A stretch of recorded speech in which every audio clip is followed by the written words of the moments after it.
ഞാൻ sister Mercy Mathew, Franciscan Clarist കോൺഗ്രിഗേഷനിലെ സിസ്റ്ററാണ്. ഭരണങ്ങാനം പ്രൊവിൻസിലാണ് ഞാൻ. ഇപ്പോൾ ഭരണങ്ങാനം പ്രൊവിൻസിൻ്റെ കീഴിലുള്ള രാമപുരം അൽഫോൻസ റിന്യൂവൽ സെൻറ്റർ എന്ന ധ്യാന കേന്ദ്രത്തിൽ ശുശ്രൂഷ ചെയ്തു വരുന്നു. എൻ്റെ ജീവിതത്തിൽ പരിശുദ്ധ അമ്മ എൻ്റെ ജീവിതത്തിൽ എന്നെ സ്വാധീനിച്ചതും എന്നെ വഴി നടത്തിയുമായ കാര്യങ്ങൾ ഞാനിപ്പോൾ പറയുകയാണ്.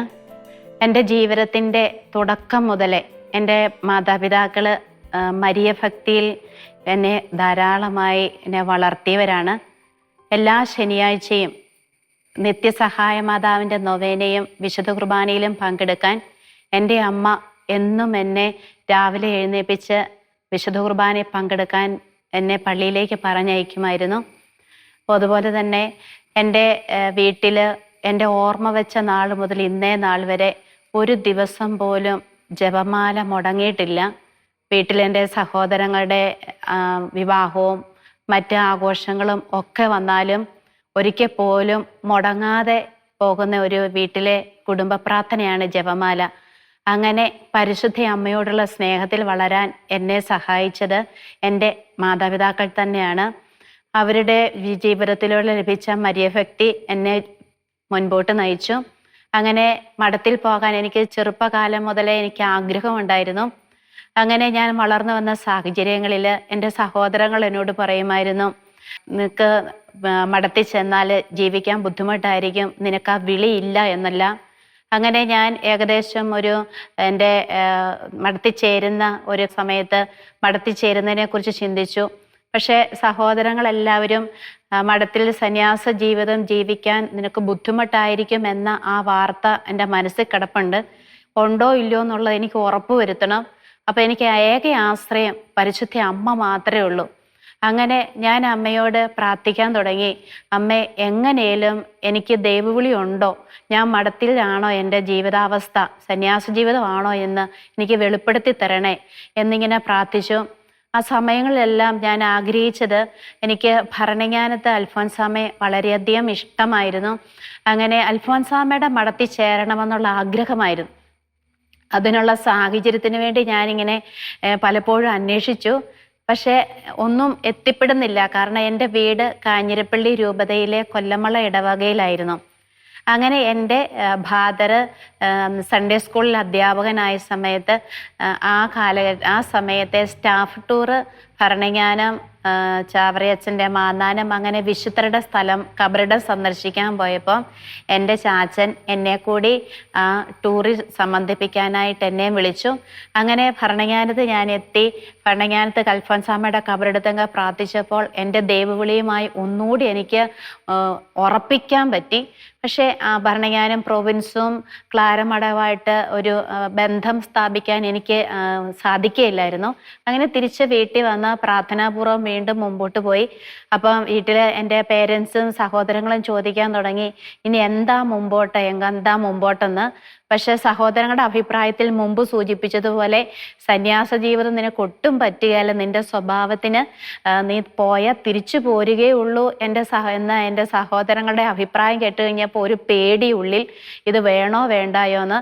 അങ്ങനെ മാതാവിനോട് ഞാൻ ചോദിച്ചു, മാതാവേ, എനിക്ക് ഉത്തരം പറഞ്ഞു തരാവോ? അങ്ങനെ ജപമാല ചൊല്ലി പ്രാർത്ഥിച്ച് നിത്യസഹായ മാതാവിൻ്റെ നൊവേനയിൽ 9 ശനിയാഴ്ച മുടങ്ങാതെ നിത്യസഹായ മാതാവിൻ്റെ നൊവേനയിലും പങ്കെടുത്ത് വിശുദ്ധ കുർബാനയിലും പങ്കെടുത്ത് ജപമാല ചൊല്ലി പ്രാർത്ഥിച്ചു. അങ്ങനെ ഇരിക്കെ ഒരു രാത്രിയിൽ പരിശുദ്ധ അമ്മയുടെ ഒരു സ്വപ്നം പോലെ ഞാൻ കാണുകയാണ്. പരിശുദ്ധ അമ്മ സ്വപ്നത്തിൽ എൻ്റെ അടുത്ത് വന്നിട്ട് പരിശുദ്ധ അമ്മയുടെ വിമല ഹൃദയത്തോടുകൂടിയുള്ള ഒരു ഫോട്ടോസാണ്, ആ ഒരു ദർശനം എനിക്ക് കിട്ടുന്നത്. അപ്പം പരിശുദ്ധ അമ്മ വന്ന് എന്നോട് പറയാണ്, മോളെ, നിന്നെ ഞാൻ എൻ്റെ പുത്രൻ്റെ മണവാട്ടിയാക്കി സ്വീകരിക്കുന്നു, എനിക്ക് നിന്നെ ഇഷ്ടമാണ്, നീ ഈ സന്യാസ ജീവിതമാണ് നിൻ്റെ വിളിയെന്ന്. അപ്പോൾ എൻ്റെ മനസ്സിൻ്റെ അതോടുകൂടി എൻ്റെ മനസ്സിൻ്റെ സംശയങ്ങളും എൻ്റെ ചോദ്യങ്ങളും അല്ലെങ്കിൽ എൻ്റെ സഹോദരങ്ങൾ പറഞ്ഞിരുന്ന ആ അഭിപ്രായങ്ങളെല്ലാം മാറിപ്പോയി. അങ്ങനെ എനിക്ക് നല്ല ഉറപ്പ് കിട്ടി, എൻ്റെ ദൈവവിളി സന്യാസ ജീവിതത്തിലേക്കുള്ള വിളിയാണ്. രണ്ടാമത് അടുത്തൊരു പ്രശ്നം മുമ്പിൽ കിടന്നത്, ഭരണങ്ങാനത്ത് എങ്ങനെ എത്തും? അങ്ങനെ ഞാൻ പ്രാർത്ഥിച്ചുകൊണ്ടിരിക്കുക. വീണ്ടും ജപമാല ചൊല്ലി മാതാവിനോട് പറഞ്ഞു, മാതാവേ, എനിക്കിഷ്ടം അൽഫോൻസാമ്മയുടെ മഠത്തിൽ ചേരണം, ഭരണങ്ങാനത്തെത്തണം, ഒരു വഴിയില്ല. അങ്ങനെ ജപമാല ചൊല്ലി പ്രാർത്ഥിച്ച ഒരു സമയത്ത്, ഒരു ശനിയാഴ്ചയാണ്, ഇന്ന് ഞാൻ അത് ഓർക്കുന്നു. ശനിയാഴ്ച ഭരണങ്ങാനം പ്രൊവിൻസിലെ സിസ്റ്റർ റോസിൻ പറഞ്ഞ സിസ്റ്റർ നൊവിഷ്യറ്റിലേക്ക് പ്രവേശിക്കാൻ പോവുകയാണ്. അപ്പം സ്വന്തം ചേച്ചിയുടെ വീട് ഞങ്ങളുടെ വീടിൻ്റെ അടുത്താണ്. അപ്പം സിസ്റ്റർ ചേച്ചിയൊക്കെ കണ്ട് നോവിഷ്യറ്റിലേക്ക് പോകുന്നതിനെ കുറിച്ച് അവരോട് യാത്രയൊക്കെ പറയാൻ വന്ന സമയത്ത് ഞങ്ങളുടെ വീട്ടിലും എത്തി, തൊട്ട അയൽവക്കം ആയതുകൊണ്ട് വേഗം ഞാൻ ഈ സിസ്റ്റർ റോസിൻ എന്ന് പറഞ്ഞ സിസ്റ്ററിനെ പരിചയപ്പെട്ടു. അന്നേരം അറിയുന്ന ഭരണങ്ങാനം പ്രൊവിൻസിലെ അൽഫോൻസാമ്മയുടെ സ്വന്തമാണ്. എനിക്ക് വളരെയധികം സന്തോഷം തോന്നി. സ്വപ്നം കണ്ട് പരിശുദ്ധ അമ്മ എന്നെ വിളിച്ചിട്ട് അധികം ദിവസം ആകുന്നതിന് മുമ്പാണ് അടുത്ത വാതിൽ തുറന്നത്. ഇത് എൻ്റെ ജീവിതത്തെ സംബന്ധിച്ചോളം വളരെയധികം സന്യാസ ജീവിതത്തിൽ പരിശുദ്ധ അമ്മ എന്നെ കൂട്ടിക്കൊണ്ടുവന്ന് ഭരണങ്ങാനം പ്രൊവിൻസിൽ അൽഫോൻസാമ്മയുടെ ആ മഠത്തിൽ തന്നെ ചേരുവാനും സന്യാസ ജീവിതം സ്വീകരിക്കുവാനും എൻ്റെ അമ്മ എന്നെ സഹായിച്ച് ജപമാലയിലൂടെ എന്നെ ഇവിടെ എത്തിച്ചു. ഇതാണ് എനിക്ക് ഏറ്റവും സന്തോഷകരവും കൃപയുള്ളതുമായ എൻ്റെ ജീവിതത്തിൻ്റെ തിരഞ്ഞെടുപ്പ്.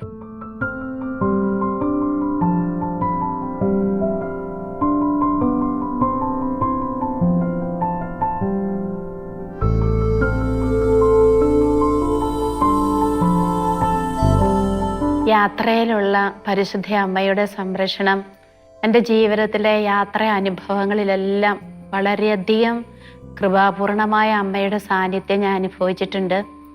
ഒരു വേള എനിക്ക് എൻ്റെ പഠനഭാഗവുമായി ബാംഗ്ലൂരിൽ വൈവൈക്ക് പോകേണ്ട ഒരു സാഹചര്യം വന്നു. ഇവിടുന്ന് പാലായിൽ നിന്ന് വൈകുന്നേരം ബസ്സിന് ഞാൻ യാത്ര പോയി. അവിടെ ഏകദേശം ഒരു 5:30 ആകുമ്പോൾ എത്തും. എനിക്ക് വൈവൈയുടെ സമയം എനിക്ക് തന്നിരിക്കുന്നത് 9:30-ക്കാണ്. യാത്രയിൽ ജപമാല ചൊല്ലി പ്രാർത്ഥിച്ചു പോകുന്ന ഒരു ശീലമായിരുന്നതുകൊണ്ട് ഇങ്ങനെ ജപമാലയൊക്കെ ചൊല്ലി പ്രാർത്ഥിച്ചു പോയി. എനിക്ക് തോന്നുന്നു ഏകദേശം ഒരു 2 മണി പാതിര കഴിഞ്ഞു. ആ സമയത്ത് ഞാൻ ഉറങ്ങിപ്പോയി. പക്ഷെ എന്തോ ഒരു ശബ്ദം കേട്ട് ഞാൻ ഉറക്കം തളർന്നപ്പം ബസ് നിർത്തിയിട്ടിരിക്കുകയാണ്. ബസ്സിലുള്ളവരെല്ലാം പുറത്തിറങ്ങിയിരിക്കുക. അപ്പം ഞാനും പുറത്തിറങ്ങി. അപ്പം ഞാൻ ചോദിച്ചപ്പോഴാണ് മനസ്സിലായ ബസ്സിന് എന്തോ ബ്രേക്ക് ഡൗൺ ആയി, കേടായി. അത് ഡിപ്പോയിലേക്ക് അറിയിച്ചു. ഏകദേശം ഒരു 2 മണിക്കൂർ എടുക്കും അവിടെ വന്ന് ബസ്സൊന്ന് ശരിയാക്കി പോകാൻ. അപ്പം രാത്രി ആയ സമയമായതുകൊണ്ട് ഞാൻ അന്വേഷിച്ചിട്ട് ഞാൻ വീണ്ടും എൻ്റെ സീറ്റിൽ വന്ന് ഇരുന്ന് ജപമാല ചൊല്ലി അമ്മയോട് പ്രാർത്ഥിക്കാൻ തുടങ്ങി. അമ്മയോട് ഞാൻ പ്രാർത്ഥിച്ചു, അമ്മേ, ഞാനൊരു മുഴുവൻ കൊന്ത ചൊല്ലി പ്രാർത്ഥിക്കും, എന്നിട്ട് അമ്മ ഡ്രൈവറിനോടൊന്ന് പറയാവോ, ഒന്ന് വന്ന് ഈ സ്റ്റിയറിങ്ങിൽ ഒന്ന് പിടിക്കാവോ. അപ്പം ഡ്രൈവറും മറ്റ് കണ്ടക്ടറും ഒക്കെ തങ്ങൾക്കറിയാവുന്ന പോലെ ആ ബസ് ശരിയാക്കാൻ നോക്കുന്നുണ്ടായിരുന്നു. എനിക്ക് ടൈം പോവുകയും ചെയ്യും ഈ 2 മണിക്കൂർ കഴിഞ്ഞെത്തി അവിടെ ചെന്നാൽ. അപ്പം ഞാൻ അങ്ങനെ പ്രാർത്ഥിച്ച സമയത്ത് മഹിമയുടെ 1-ാമത്തെ രഹസ്യമായപ്പം ഡ്രൈവർ ബസ്സിലോട്ട് കയറി വന്ന് അവിടെ ഇരുന്നു. ഞാൻ വേഗം പരിശുദ്ധ അമ്മയോട് പ്രാർത്ഥിച്ചു, അമ്മ ആ ഡ്രൈവറിൻ്റെ സീറ്റിൽ ഇരിക്കണേ.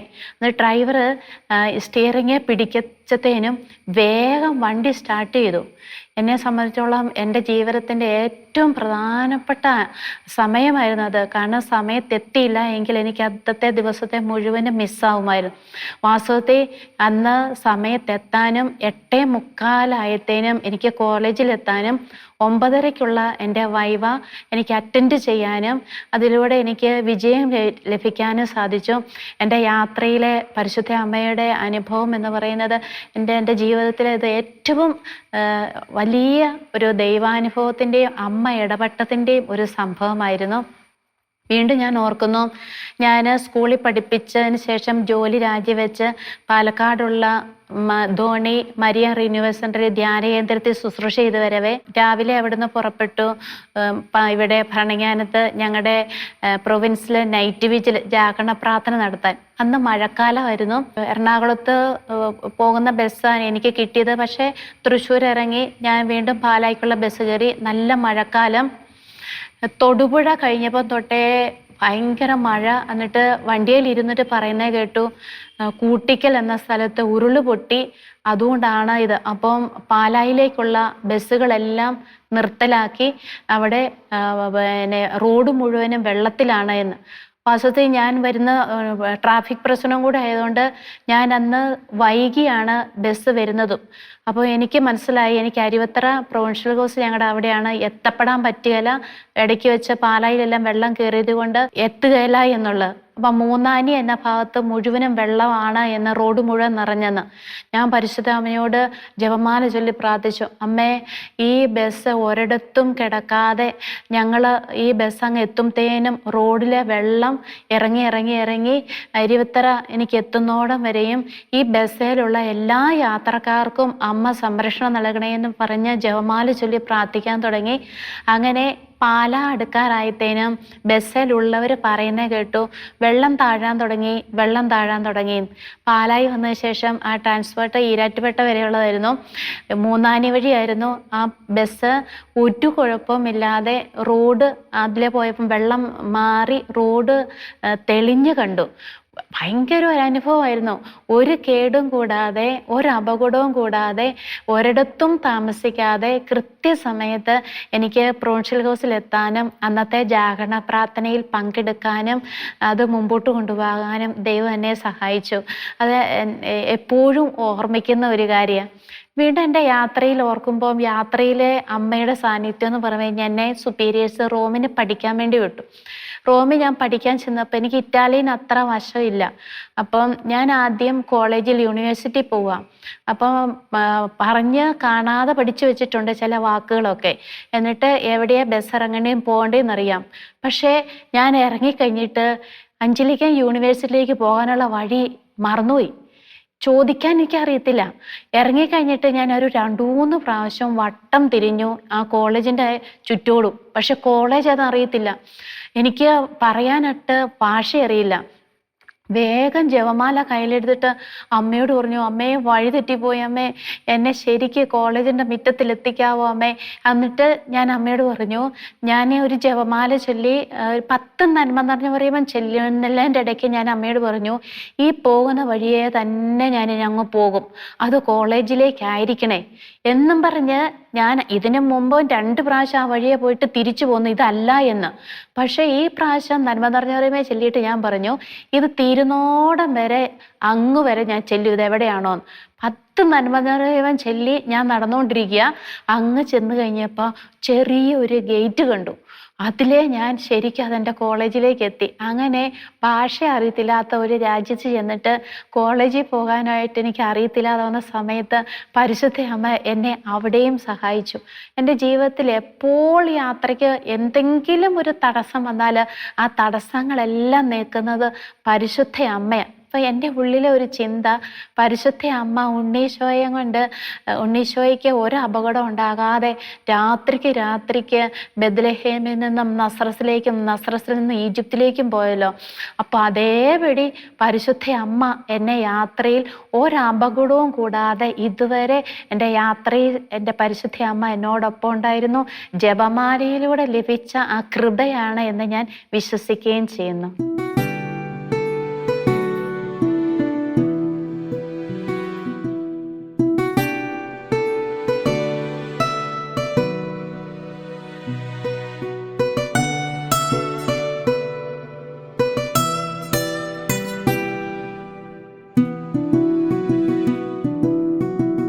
എൻ്റെ ആത്മാവ് കർത്താവിനെ മഹത്വപ്പെടുത്തുന്നു. എൻ്റെ ചിത്തം എൻ്റെ രക്ഷകനായ ദൈവത്തിൽ ആനന്ദിക്കുന്നു. പരിശുദ്ധ അമ്മയുടെ വലിയ ഇടപെടൽ എൻ്റെ ജീവിതത്തിൽ പിന്നീടുണ്ടായത് 2017 എൻ്റെ സുപ്പീരിയേഴ്സ് പഠിക്കാൻ വിട്ട സമയത്ത് റോമിൽ എനിക്കൊരു ഏക ആഗ്രഹം, വിശുദ്ധ ഫ്രാൻസിസ് അസിസിയുടെ ഒരു ഫ്രാൻസിസ്കൻ ക്ലാരിസ്റ്റ് കോൺഗ്രിഗേഷനിലെ സഭയിലെ അംഗമായതുകൊണ്ട് ഞാനും ആഗ്രഹിച്ചു വിശുദ്ധ ഫ്രാൻസിസ് അസിസിയെ പോലെ പരിശുദ്ധ പാപ്പായുടെ അടുത്തേന്ന് സുവിശേഷ പ്രഘോഷണം നടത്താനുള്ള അനുവാദം എനിക്കും തരുമോ എന്ന് ചോദിക്കാൻ. അങ്ങനെ പരിശുദ്ധ അമ്മയോട് മാധ്യസ്ഥം അപേക്ഷിച്ച് പ്രാർത്ഥിക്കാൻ തുടങ്ങി. 10,000 നന്മ നിറഞ്ഞ മറിയമേ അതിനുവേണ്ടി ചൊല്ലി. അതിനുശേഷം ജപമാല ചൊല്ലി അമ്മയുടെ മാസത്തിൽ തന്നെ എനിക്ക് പരിശുദ്ധ പിതാവിനെ, പരിശുദ്ധ ഫ്രാൻസിസ് പാപ്പാവിനെ കാണാനും എനിക്ക് ഈ ആശീർവാദം മേടിക്കാനും ഈ കാര്യം പറയാനും ഒരു സാഹചര്യം ഒരുക്കി തരണേന്ന് പ്രാർത്ഥിച്ചുകൊണ്ടിരുന്നു. അങ്ങനെ ഇവിടെ പഠനം തീരുന്നതിന് മുമ്പ് തന്നെ മെയ് മാസത്തിൽ എനിക്കൊരു ചാൻസ് കിട്ടുകയാണ് പരിശുദ്ധ ഫ്രാൻസിസ് പാപ്പായെ സംസാരിക്കാനും പാപ്പായുടെ ബ്ലെസ്സിങ് മേടിക്കാനും. അങ്ങനെ ഫ്രാൻസിസ് പാപ്പായുടെ അടുത്ത് ചെന്ന് ഫ്രാൻസിസ് പാപ്പായോട് ഞാനിങ്ങനെ എനിക്ക് ഇറ്റാലിയൻ അങ്ങനെ പറയാൻ അറിയില്ലാത്തതുകൊണ്ട് ഒരു പേപ്പറിൽ ടൈപ്പ് ചെയ്ത് ഇറ്റാലിയനിൽ എഴുതി ബ്രാക്കറ്റിൽ ഇംഗ്ലീഷിലും 2 കാര്യമാണ് പാപ്പയോട് ഞാൻ അനുവാദം ചോദിച്ചത്.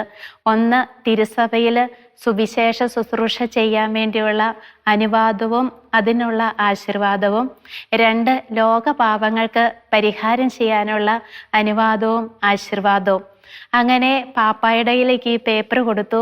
പാപ്പ പേപ്പർ മുഴുവനും വായിച്ച് എൻ്റെ ശിരസിലേക്ക് പരിശുദ്ധ ഫ്രാൻസിസ് പാപ്പായുടെ 2 കരവും വെച്ച് എന്നെ പാപ്പ ബ്ലെസ് ചെയ്ത് അവിടുന്ന് സുവിശേഷ ശുശ്രൂഷ ആരംഭിക്കുകയായിരുന്നു. എൻ്റെ ജീവിതത്തിൽ പരിശുദ്ധ അമ്മ ഇടപെട്ട ഏറ്റവും കൃപയുള്ള ഒരു അനുഭവമായിരുന്നു. അങ്ങനെ അവിടെ പഠിച്ച സമയത്ത് പരിശുദ്ധ അമ്മയോടുള്ള സ്നേഹം കൂടുതലുണ്ട്. എനിക്ക് ലൂർദിലും ഫാത്തിമയിലും ഒക്കെ പോയി പ്രാർത്ഥിക്കാൻ അവസരം വന്നു. അങ്ങനെ ഫാത്തിമയിൽ പോയപ്പോൾ അവിടുന്ന് തന്നെ ഫാത്തിമ മാതാവിൻ്റെ ചെറിയൊരു രൂപം വാങ്ങിച്ചുകൊണ്ട് വന്നു. അത് വാങ്ങിച്ച് ഇവിടെ നാട്ടിൽ എത്തുകയില്ല എന്ന് പലരും പറഞ്ഞു. കാരണം യാത്രാമധ്യേ പ്ലെയിനിൽ വന്നു കഴിയുമ്പം അത് ഞുരുങ്ങിപ്പോകുമെന്ന്. പക്ഷേ പ്രാർത്ഥിച്ച് മാതാവിനോട് പറഞ്ഞു, മാതാവേ എൻ്റെ കൂടെ വരണേ, ഇത് കേടുകൂടാതെ ഈ രൂപം ഇവിടെ എത്തിക്കണേന്ന്. അങ്ങനെ ഇവിടെ നാട്ടിൽ വന്നിട്ട് പെട്ടി തുറന്നിട്ട് ഞാൻ ആദ്യം പെട്ടി തുറന്ന് നോക്കിയത് പരിശുദ്ധ അമ്മയ്ക്ക് കേടുകൂടാതെ ഇരിക്കുന്നുണ്ടോ എന്നാ. പരിശുദ്ധ അമ്മയ്ക്ക് ഒരു പോറലും ഏറ്റില്ല ആ രൂപത്തിന്. അത് ഇപ്പോഴിവിടെ ഉണ്ട്. ആ രൂപം വഹിച്ചുകൊണ്ട് ധ്യാനകേന്ദ്രത്തിൽ ധ്യാനം നടക്കുമ്പം ജപമാല പ്രദക്ഷിണം ആ രൂപം വഹിച്ചുകൊണ്ടാണ് നടക്കുന്നത്. അപ്പം കുട്ടികളുടെ ധ്യാനത്തിനിടയ്ക്ക് ഈ ഫാത്തിമ മാതാവിനെയും വഹിച്ചുകൊണ്ട് ധ്യാനകേന്ദ്രത്തിന് ചുറ്റും ജപമാല പ്രദക്ഷിണം നടത്തും. ഓരോ കുട്ടിയും പരിശുദ്ധ അമ്മയെ വഹിക്കാൻ തക്ക വിധത്തിലാണ് ക്രമീകരിച്ചത്.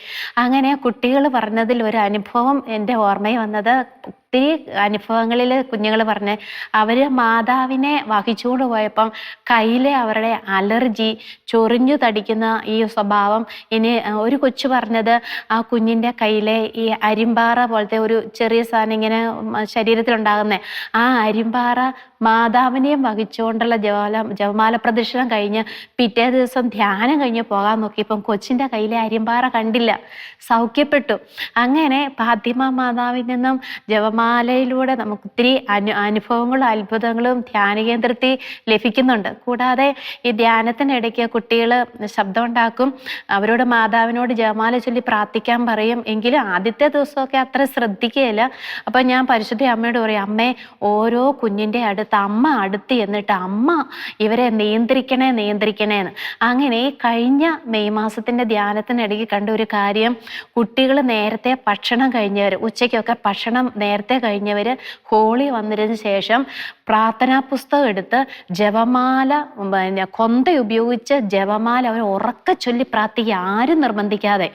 അപ്പം വാസ്തവത്തിൽ പരിശുദ്ധ അമ്മ കുഞ്ഞുങ്ങളുടെ ജീവിതത്തിലേക്ക് ഇടപെടാനും കുഞ്ഞുങ്ങൾക്ക് പരിശുദ്ധ അമ്മയിലേക്കുള്ളൊരു സ്നേഹവും പരിശുദ്ധ അമ്മയോട് പ്രാർത്ഥിക്കാനുള്ള ഒരു ആഗ്രഹവും അങ്ങനെ ഇതിലൂടെ വരാനായിട്ട് ഇടവന്നു. അത് ഏറ്റവും വലിയ പരിശുദ്ധ അമ്മ വഴി ലഭിച്ച ഒരു വലിയ അത്ഭുതമാണത്.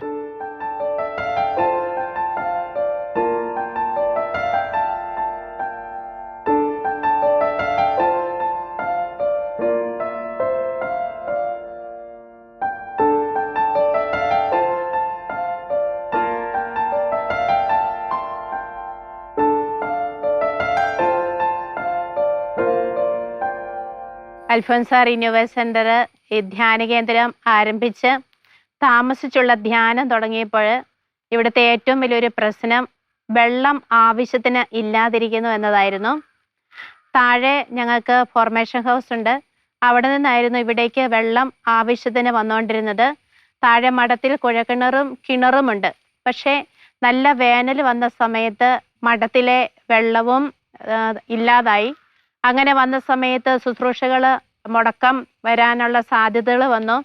അങ്ങനെ നാട്ടിലെ പ്രിയപ്പെട്ട ദൈവവിശ്വാസികൾ ഈ പ്രശ്നം ധ്യാനകേന്ദ്രത്തിൽ വന്നപ്പം അവരെല്ലാവരോടും ഒരുമിച്ച് ചേർന്ന് തൊട്ടടുത്തുള്ള മറ്റൊരു വീട്ടിൽ നിന്ന് ധ്യാനകേന്ദ്രത്തിനാവശ്യമായ വെള്ളം കൊണ്ടുവന്ന് അങ്ങനെ ധ്യാന ശുശ്രൂഷകൾ ഒരു വേനൽ സമയത്ത് നടന്ന സമയത്ത് ഞങ്ങൾ ഈ പ്രദേശത്ത് എവിടെയെങ്കിലും വെള്ളം ഉണ്ടോ ഇല്ലയോ എന്നറിയാനായിട്ട് ജിയോളജിസ്റ്റ് എന്നെ കൊണ്ടുവന്ന് പ്രദേശം മുഴുവനും നോക്കി. ഇതൊരു കുന്നിൻ്റെ മുകളിലാണ് ഈ അൽഫോൻസ ധ്യാന കേന്ദ്രം. അപ്പോൾ അതിനകത്ത് തന്നെ അവർ നോക്കിയപ്പം ഈ പ്രദേശത്തിൻ്റെ ഭൂപ്രകൃതി അനുസരിച്ച് നോക്കിയപ്പം വെള്ളം ഒട്ടുമില്ല എന്ന് അവർ സ്ഥിരീകരിച്ചിട്ട് പോയി. പക്ഷേ ഞങ്ങൾ മാതാവിനോട് പ്രാർത്ഥിച്ചു, മാതാവേ, ഈ ഉണ്ണീശോയും കൊണ്ട് മാതാവ് പോയപ്പോൾ മാതാവ് എന്തോരം ആഗ്രഹിച്ചിട്ട് കാണും വെള്ളത്തിന് വേണ്ടി. അതുപോലെ കുഞ്ഞു മക്കളുടെ ദാഹം, ആത്മാക്കളുടെ ദാഹത്തിന് വേണ്ടി ഞങ്ങളും പ്രാർത്ഥിച്ചു, മാതാവേ ഞങ്ങൾക്ക് ധ്യാന കേന്ദ്രത്തിൽ വെള്ളം കിട്ടണേ, വെള്ളം കിട്ടണേ. എന്നിട്ട് ജപമാല നിരന്തരം ചൊല്ലി പ്രാർത്ഥിക്കാൻ തുടങ്ങി. അങ്ങനെ ജപമാല നിരന്തരം ചൊല്ലി പ്രാർത്ഥിച്ചിട്ട് മാതാവിൻ്റെ ഈ സ്റ്റാച്ചുവിൻ്റെ തൊട്ടു മുമ്പിൽ തന്നെ ഞങ്ങൾക്ക് വെള്ളം വേണം എന്ന് ഞങ്ങൾ നിയോഗം വെച്ച് പ്രാർത്ഥിച്ചു. അങ്ങനെ വയനാട്ടിൽ നിന്ന് ഒരു കുഴൽക്കിണർ നോക്കുന്ന ഒരാളെ കൊണ്ടുവന്ന് വിശ്വാസത്തിൽ ജപമാല ചൊല്ലി ഞങ്ങൾ പ്രാർത്ഥനാപൂർവം ഈ സ്ഥലം ഒന്നുകൂടെ കാണിച്ചു. അപ്പോൾ അവർ നോക്കി വന്നു കഴിഞ്ഞപ്പോൾ വാസ്തവത്തിൽ ശരിക്കും മാതാവിൻ്റെ മുമ്പിലുള്ള ഈ സ്ഥലത്ത് തന്നെ വെള്ളം ലഭിക്കുമെന്ന് അവർ പറഞ്ഞിട്ട് പോയി. വീണ്ടും ഞങ്ങൾ ജപമാല ചൊല്ലി കാത്തിരുന്ന് പ്രാർത്ഥിച്ചു. അപ്പം 150 അടി കഴിയുമ്പത്തേനും വെള്ളം കാണുമെന്ന് പറഞ്ഞു. വിശ്വാസത്തിൽ തന്നെ ജപമാല ചൊല്ലി എന്നിട്ട് എല്ലാ ദിവസവും ജപമാല പ്രദക്ഷിണം നടത്തി ഈ മാതാവിൻ്റെ മുമ്പിലുള്ള ഈ സ്ഥലത്ത് വന്ന് നിന്ന് ഞങ്ങൾ ജപമാല ചൊല്ലുമായിരുന്നു. മാതാവേ, ഇവിടെ നിന്ന് ഞങ്ങൾക്ക് ഈ സ്ഥലത്ത് നിന്ന് തന്നെ ഞങ്ങൾക്ക് കുഴൽക്കിണർ കുത്തി വെള്ളം കിട്ടണേന്ന്. അങ്ങനെ കുഴൽക്കിണർ വന്ന് കുത്താൻ ആരംഭിച്ചു. പ്രൊവിൻസും ബഹുമാനപ്പെട്ട പ്രൊവിൻഷ്യലമ്മയും എല്ലാവരും അറിഞ്ഞ് ബഹുമാനപ്പെട്ട അന്ന് സിസ്റ്റേഴ്സിൻ്റെ തപസ് ധ്യാനം ഇവിടെ നടക്കുകയായിരുന്നു. അപ്പോൾ ബഹുമാനപ്പെട്ട പ്രൊവിൻഷ്യലമ്മ സിസ്റ്റർ ജെസ്സി മരിയ അമ്മയെ വിളിച്ച് അമ്മയൊന്ന് പ്രാർത്ഥിക്കാവോ എന്ന് ചോദിച്ചപ്പോൾ അമ്മ വേഗം പറഞ്ഞു, മാതാവിൻ്റെ മുമ്പിൽ അവിടെ വെള്ളം കിട്ടും. അങ്ങനെ വിശ്വാസപൂർവ്വം കുഴൽക്കിണർ കുത്താൻ ആരംഭിച്ചു. 125 അടി കഴിയുമ്പം തന്നെ വെള്ളം കാണാൻ തുടങ്ങി. 350 അടിയോളം വന്നത്തേന് നിലക്കള്ളി ഇല്ലാത്ത നല്ല ഉറവ, നല്ല വെള്ളം വന്നു. എങ്കിലും 50 അടിയും കൂടി താഴ്ത്തി അങ്ങനെ 400 അടി ഒരു കുഴൽക്കിണർ മാതാവിൻ്റെ മുമ്പിൽ തന്നെ ധ്യാനകേന്ദ്രത്തിന് ആവശ്യമായ വെള്ളം ലഭിക്കത്തക്ക രീതിയിൽ ശുശ്രൂഷകൾ മുടങ്ങാതെ പോകാൻ തക്ക വിധത്തിൽ കർത്താവ് ഇടപെട്ടു. ദൈവത്തിൻ്റെ മഹത്വം. വീണ്ടും പരിശുദ്ധ അമ്മ ജപമാല ചൊല്ലി പ്രാർത്ഥിച്ചത് വഴി നമുക്ക് ലഭിച്ചിരിക്കുന്ന ഒരു അത്ഭുതമാണ്. തായ്ലൻഡിൽ ജോലി ചെയ്യുന്ന ടീച്ചേഴ്സായ ആഷ, ഡെന്നി എന്നിവർ ഒരു വിവാഹം കഴിഞ്ഞിട്ട് അവർക്ക് 4 വർഷം കഴിഞ്ഞിട്ടും കുഞ്ഞുങ്ങളില്ലായിരുന്നു. അങ്ങനെ 4 വർഷം മുമ്പ് അവർ വന്ന് പ്രാർത്ഥിച്ച സമയത്ത് ജപമാല ചൊല്ലി പ്രാർത്ഥിക്കാനും ഒപ്പം ലൂക്കാട് സുവിശേഷം 1-ാം അധ്യായത്തിൻ്റെ 42-ാമത്തെ വചനം, നീ സ്ത്രീകളിൽ അനുഗ്രഹീതയാണ്, നിന്റെ ഉദരഫലവും അനുഗ്രഹീതം. ഈ വചനം ജപമാല കയ്യിൽ പിടിച്ച് ഉദരത്തെ വെച്ച് ഈ വചനം പറഞ്ഞ് പ്രാർത്ഥിച്ച് ജപമാല ചൊല്ലി സന്തോഷത്തിൻ്റെ രഹസ്യങ്ങൾ ചൊല്ലി പ്രാർത്ഥിക്കാൻ പറഞ്ഞു. ദൈവകൃപയാൽ അവർക്ക് ഈശോ ഒരു കുഞ്ഞിനെ കൊടുത്തു. വൈദ്യശാസ്ത്രം അസാധ്യമാണെന്ന് പറഞ്ഞു. IVF-നൊക്കെ അവർ ഡോക്ടേഴ്സ് നിർദ്ദേശിച്ചിരുന്നു. പക്ഷേ ദൈവം തരും എന്നുള്ള വലിയ വിശ്വാസത്തിലിരുന്ന സമയത്ത് അവർക്കൊരു കുഞ്ഞുവാവയുണ്ടായി. അങ്ങനെ 8-ാം വർഷം അവരുടെ ജീവിതത്തിലേക്ക് മാതാവ് വഴി ജപമാല ചൊല്ലി പ്രാർത്ഥിച്ചത് വഴി, ജപമാല ഉദരത്തെ വെച്ച് പ്രാർത്ഥിച്ചത് വഴി അവർക്കൊരു കുഞ്ഞുവാവയെ അങ്ങനെ കിട്ടി.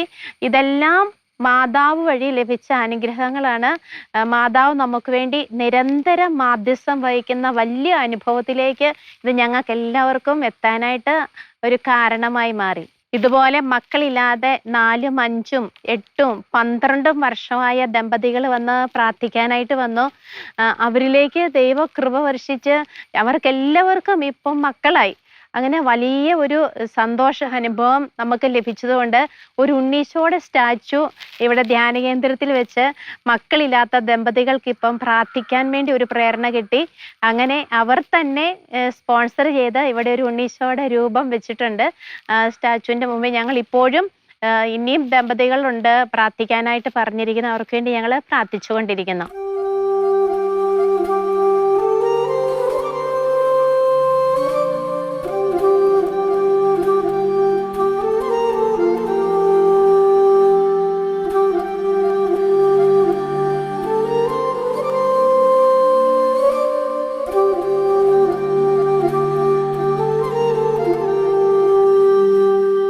കേന്ദ്രത്തിന് ചുറ്റും ഒരു ദൈവവിചാരത്തിന്റെ ഒരു സാന്നിധ്യം ഉണ്ടാകാൻ ആഗ്രഹിച്ച് ഞങ്ങൾ ഈ ധ്യാന കേന്ദ്രത്തിന്റെ ഫ്രണ്ടില് സ്റ്റാച്ചു വയ്ക്കാൻ ആഗ്രഹിച്ചു.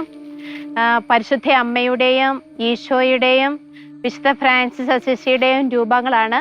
അത് നാളുകൾക്ക് മുമ്പേ വയ്ക്കുന്നതിൻ്റെ ഏകദേശം 4-5 മാസം മുമ്പേ വാങ്ങിച്ച് മുറിക്കുള്ളിൽ വെച്ച് തന്നെ ഞങ്ങൾ എല്ലാ ദിവസവും ഈ രൂപത്തിൻ്റെ അടുത്ത് വന്ന് ജപമാല ചൊല്ലി പ്രാർത്ഥിക്കുന്ന ഇതാണ്: ദൈവമേ, ഈ സ്റ്റാച്ചു ധ്യാന കേന്ദ്രത്തിൻ്റെ പരിസരത്ത് വെച്ച് കഴിയുമ്പോൾ അത് കാണുന്നവർക്ക് ദൈവവിചാരം ഉണ്ടാകണമെന്നും അതിനുവേണ്ടി ഈ രൂപങ്ങൾക്ക് ദൈവത്തിൻ്റെ ഒരു സ്പർശനം കിട്ടണമെന്ന് ഞങ്ങൾ വയ്ക്കുന്നതിന് മുമ്പ് തന്നെ ജപമാല ചൊല്ലി എല്ലാ ദിവസവും പ്രാർത്ഥിക്കുമായിരുന്നു.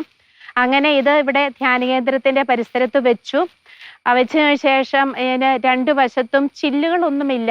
അപ്പോൾ അത് രൂപക്കൂട് പോലെ ഉണ്ടാക്കി വെക്കണം, വെച്ചില്ലെങ്കിൽ പക്ഷികളും മറ്റും വന്നത് ചീത്തയാക്കി കളയും എന്നിങ്ങനെ പറഞ്ഞു. അപ്പം ഞങ്ങളുടെ കോൺവെൻറ്റിലെ പല സ്ഥലങ്ങളിലും വെച്ചതിന് ശേഷം ചില്ല് വെക്കാതിരുന്നപ്പം പ്രാവും മറ്റു പക്ഷികളൊക്കെ വന്ന് അത് മലിനമായി എന്ന് കേട്ടോണ്ട് ഇനി ചുറ്റുപാടും ചില്ലൊക്കെ ഇട്ട് രൂപക്കൂട്ടിലാക്കി.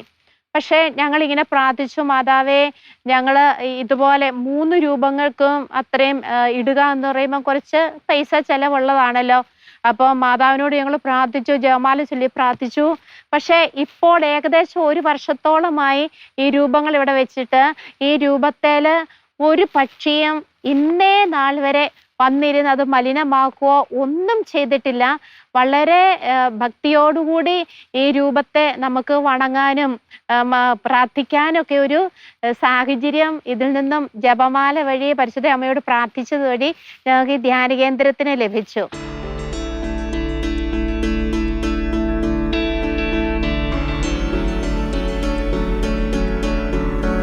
ധ്യാന കേന്ദ്രത്തിൽ കൗൺസിലിങ്ങിനും പ്രാർത്ഥനയ്ക്ക് വേണ്ടി ആവശ്യമായ സൗകര്യം ഒരുക്കാൻ വേണ്ടി ഒരു പുതിയ റൂം ഇങ്ങനെ ഉണ്ടാക്കിയിരുന്നു. അങ്ങനെ അവിടെ ശുശ്രൂഷകൾ കൗൺസിലിങ്ങും പ്രാർത്ഥനയ്ക്കും ഒക്കെ ആയിട്ട് ഇങ്ങനെ നടന്നുകൊണ്ടിരിക്കെ ഒരു പുത്തം കെട്ടിടമാണ്. പക്ഷേ ഞങ്ങളിങ്ങനെ ഒരു ദിവസം എന്തെന്നില്ലാത്ത ഒരു സ്മെല്ല്, ദുർഗന്ധം വരിക. അപ്പം എന്നോടൊപ്പമുള്ള സിസ്റ്റർ റോസിനും ഞാനൂടി പരിസര പ്രദേശം എല്ലാം നോക്കി എവിടുന്നാന്നറിയത്തില്ല ഈ ദുർഗന്ധം വരുന്നത്. അപ്പം എന്നോടുള്ള സിസ്റ്റർ റോസിന് നല്ലൊരു മരിയ ഭക്തിയുള്ള ഒരു സിസ്റ്ററാണ്. സിസ്റ്റർ എന്നോട് പറഞ്ഞു, മേഴ്സിനെ, നമുക്ക് ഒരുമിച്ച് ജപമാല ചൊല്ലി പ്രാർത്ഥിക്കാം, അപ്പം ഈ ദുർഗന്ധം പോവും, ഇതൊരു തിന്മയാ എന്നെല്ലാം പറഞ്ഞു തന്നു. അങ്ങനെ ഞങ്ങൾ 2 പേരുടെ വിശ്വാസത്തിൽ ജപമാല ചൊല്ലി പ്രാർത്ഥിച്ചു. ഒരു 4 ദിവസം കഴിഞ്ഞപ്പോൾ കംപ്ലീറ്റ് ആ ദുർഗന്ധം ഈ പ്രദേശത്ത് നിന്നും പ്രാർത്ഥിക്കുന്ന അല്ലെങ്കിൽ കൗൺസിലിംഗ് നടത്തുന്ന ആ മുറിയിൽ നിന്നും കംപ്ലീറ്റ് മാറി. ഇപ്പം വരെ ഒരു കുഴപ്പമില്ല. വാസ്തവത്തിൽ അത്രയും പരിശുദ്ധ അമ്മ ഞങ്ങൾക്ക് വേണ്ടി ഈ ധ്യാന കേന്ദ്രത്തിന് വേണ്ടി മാധ്യസ്ഥം വഹിക്കുന്നുള്ളത് പറയുന്നത് വളരെ സന്തോഷമാണ്.